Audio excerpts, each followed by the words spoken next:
এই যে আমি কোথায় যাচ্ছি বুঝতে পারতেছেন আপনারা? বুঝতে পারতেছেন না, সবাইরে বলতেছি তো আসসালামু আলাইকুম সবাইকে।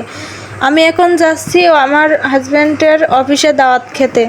তো এই যে বেরোয় পড়লাম গুছাইয়ে, তারপরে এই যে আমার মেয়ে আমি যাচ্ছি, হেঁটে হেঁটে চলে যাচ্ছি অফিসের দিকে। তারপরে এই যে মেয়ের সাথে একটু দুষ্টামি করতেছি, করার পরে এই যে রোজার আব্বু আর রোজাকে একটু দেখালাম ভিডিওর ভিতরে।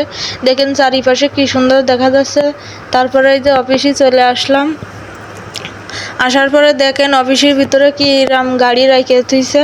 পরে সবার সাথে কথা মতা কয়ে আমি একটু ভিডিও বানালাম। এই যে বানানোর পর ওই যে আমি একটু ভিতরে চলে গেলাম, আমার ডাক দিল ভাইয়ারা, ওনাদের সাথে কথা বলতে বলতে চলে আসলাম আবার আমার মেয়ের কাছে। এই যে আপার কাছে মেয়েরে রাইখে আবার এই যে খেতে বসলাম। তো প্লেটে ডিম চলে আসছে, আসার পর এবার ভাত আসবে। এই যে ভাতও চলে আসলো, ভাত মানে এটা হচ্ছে পোলোয়া ভাত, পোলোয়াও। তার ভিতরে এই যে চিংড়ি মাছ দিল, এর সাথে আবার সালাদও আছে, শসা আছে, টমেটো আছে। এই যে মাংস দিয়ে দিয়েছে, খাসির মাংস দিয়ে দিল পাতে। তো খাচ্ছিলাম, অনেক মজাই হয়েছিল। এই যে দেখুন কি সুন্দর করে খাচ্ছি এই যে আমি। তারপরে একটু সবাইকে দেখাই দিলাম অফিসের। এই যে আমার হাজব্যান্ড হচ্ছে জাগরণীতে চাকরি করে। এই যে সবাই খাচ্ছে, খাওয়া দাওয়া করতেছে, আমিও খাচ্ছি, সবাইকে দেখাই দিলাম একটু। রান্না বাড়া অনেক মজাই হয়েছিল। এবার এই যে একটু গোশ নিলাম আমি, এই যে চর্বি পড়লো আমার পাতে।